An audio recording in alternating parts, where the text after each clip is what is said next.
sirah lagi lho, sirah lho. Ayo. Kayak dipijeti. Ayo. Sak marmu le.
Lundeng rujak polo ayo ya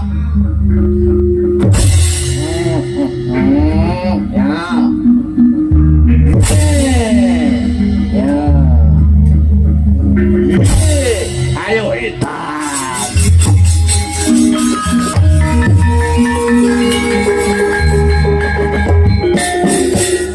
ayo waduh taro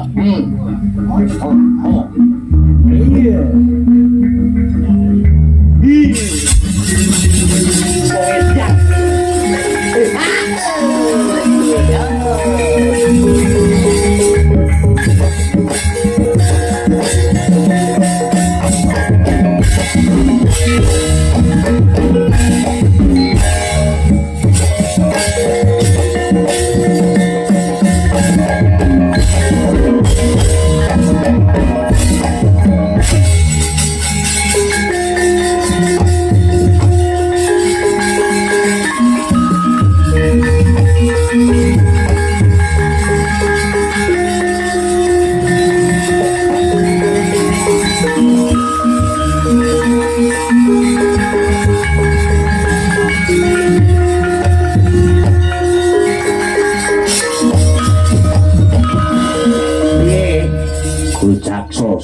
Sondo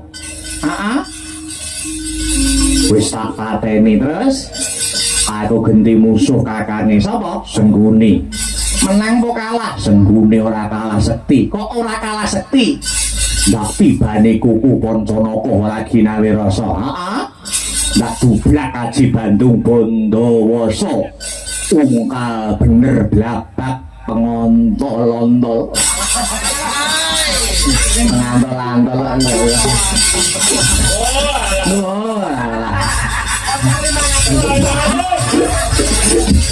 kok tau mangatus mulai rusak wis ganti panggung bareng ora ginawe rasa terus godho rujak polo yo ora ginawe rasa wah Sengguni sekti tenan edan-edanan apa Baratayuda iki ora bakal rampung mergo kasektene Pati Sengguni sak dhuwure langit isih ana langit tegese sak sekti-sektine menungso mesti duwene pengapesan dudono pengapesane Pati Sengguni mapan ana ngendi Siadi apa lali Siadi apa lepyo Kok rikala semana ana ing jaman lelakon pendadaran siswa Sukalima. Iya. Nalika ing antaraning para Pandhawa lawan Kurawa rebutan wujude Lengatala. Iya. Banjur Lenga kuwi mau nyemplung ana wijining sumur, salah sawijining sumur. Heeh. Banjur Lengatala dijupuk lawan Pendhita Durna bareng tekan lambe sumur. Lengatala disenggol karo Patih Sengguni. Satemah Lengatala kutah ana ing Drambah. Iya, aku kelingan. Heeh. Nalikane Lengatala kutah ning Drambah, kelingan to Yai Werkudara. Patih Sengguni kae terus ngopo? Terus gulung. Heeh. Mongko dayane Lengatala kuwi sok sapa wae. Sing keborean wujude Lengatala, awake ora bakal tegas tapak paluning pandhe sisaning Gurindo. Oh ngono. Heeh. Lah banjur piye? Sengguni duwe ilmu kebal. Heeh. Mergo Lengatala. Lah terus piye? Ning ana perangane ngawak sing panggonane nyelempit ora keborean wujude Lengatala. Ya ing kono sing dadi papan pengapesane Patih Sengguni. Oh. Endi kuwi? Mosok wis gerang ora iso mikir. Piye to lengane kutah? Lengane kutah. Terus dinggo gulung. Kenek kabeh pucuk rambut nganti jempol sing. Ana perangane ngawak panggonane nyelempit ora keborean Lengatala. Ya ning kono kuwi papan pengapesane Patih Sengguni. Aku bingung. Aku ora ngerti. Ora ngerti, Den. Kowe ngerti. Panggonane nyelempit ora kena Lengatala. Ngerti. Tak bisiki ana. Heeh, 500. Bisike 500. Oh, apa ya iku durung duit. Ngono. Ora duwe 500. Duweku 300. Mah dipasne pisan 100. Malah luwih sithik. Gendong.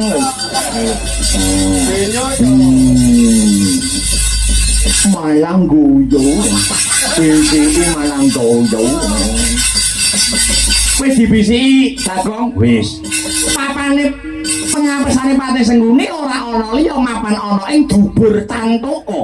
Wah, kok beda. Bagong bareki dhuwitku. Beda harus ditutuke kok Prabu Kresna.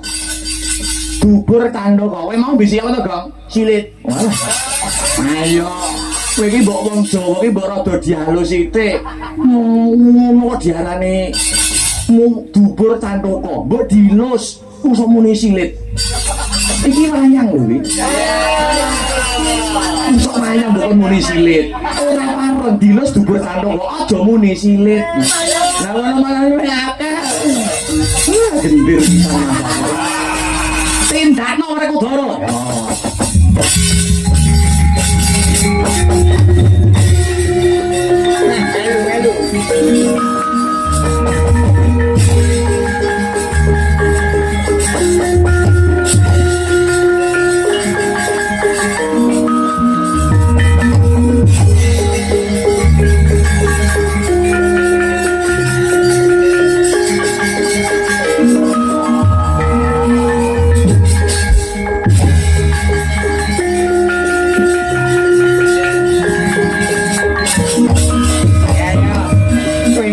pirang dina tak ladeni Gus.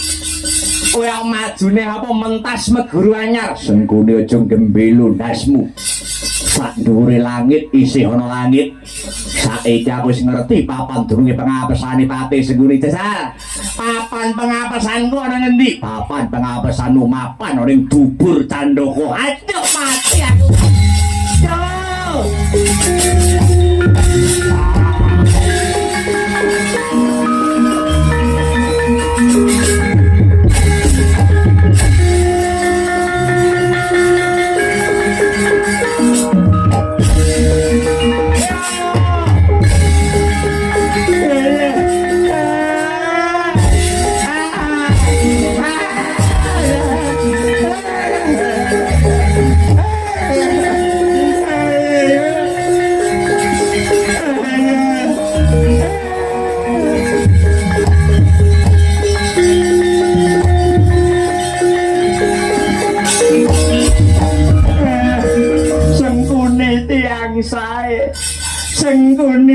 tiang jujur. Petruk dalam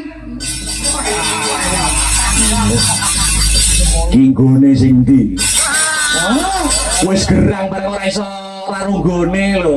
Wis gerang kudune ranggone endi kono andi-andinge ngono lho. Kok ora iso bedakne. Nek pas mendem ora apa-apa. Ora iso bedakne.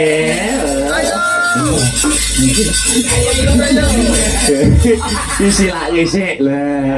Lho Petro kowe ora kancane. Asar kowe silake sik. Lagi lah. Ki sing kembut. Nah. Ngene iki, ya ini lagi sing nek telakukane lho. Lah ngene iki mang pas nyut. Nah. Unggulane kempro iki silit patih kok gudiken iki lho. Mang tusuk mau jelek selesai kan. Senggune tiang sae, senggune tiang jujur, bola bali wong elek, pengapesane ya elek.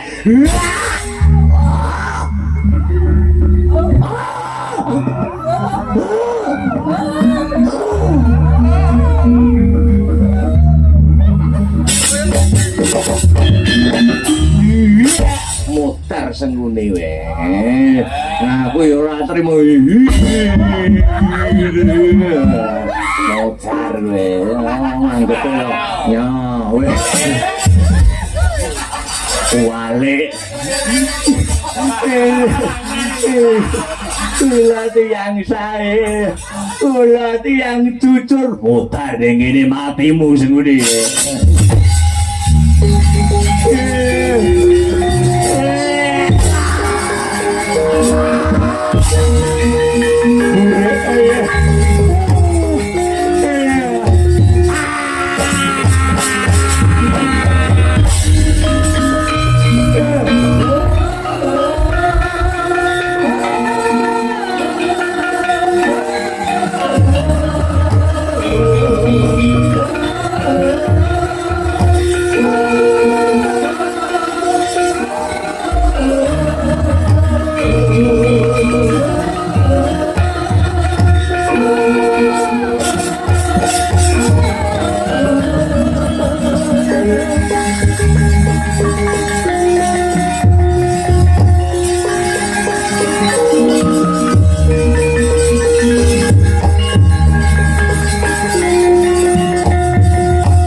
Wonten dawuh senadyan to wujude mung kari bangke ning bangkene Sengkuni iki sing ana guna paedahe tunggunen ya tunggunen bangkene Sengkuni sak wayah-wayah aku mbutuhake mengko bangke iki larapno marang pun Kakang sendika kokoranmu.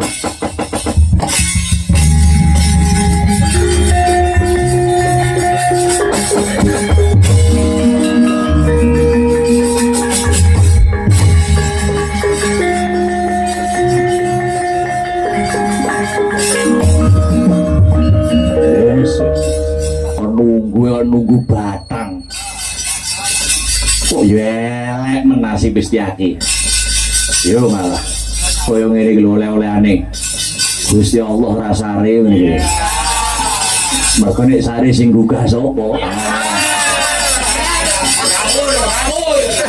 nandur ngunduh hutang nyaur nyilih balike sing gawe bakal nganggo menunjukkan pukul 2 kurang 3 menit Sengkuni mati dengan mengenaskan.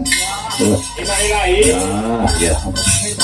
Mestuti gawe Koko Kabundorwati nadyan isih durung rampung Bratayuda nanging kudu tetep waspada. Jare Sengkuni nadyan mung kari biatang mung isih ana guna paedahe dasar. Setyaki pengen ngerti apa gunane biatang iki.